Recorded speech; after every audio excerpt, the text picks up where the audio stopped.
அங்க பாரு ஒரு தாய்த்து நிக்கிறான். நான் பழுத்து நிக்கிறா 10,000 ரூபாய் திட்டானுங்கப்பா. என்னப்பா சொல்றான்? திட்டானுங்க ரொம்ப ஏழை மனசே கஷ்டமா இருக்குது. நீ கஷ்டப்படாதப்பா, நீ கஷ்டப்பட்ட எனக்கு மனசு கஷ்டமா இருக்குப்பா.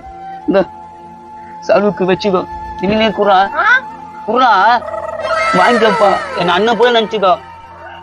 இந்த குறா இதுவும் புடி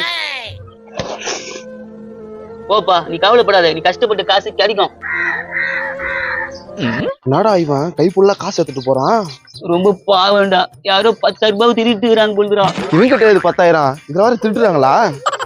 ஒரு ஏழை வீட்டில் 10,000 ரூபாய் திருட்டு. அதுக்குள்ள பேக் பண்ண போட்டாங்களா? டேய் மூதேவியா, இதுல போட்டு பார்த்தா அவன் பேசிக்கிறான், அது காசு கொடுத்து அமிச்சிட்டீங்களா? வெண்ண இதுல வேற ஏன் காசு பிடிக்க வேற குடுத்துட்டியா? அவன் தான் அப்படி சொன்னானு. ஒழுங்கு மரியாதை காசு கொடுக்கல காது பிஞ்சிடும்.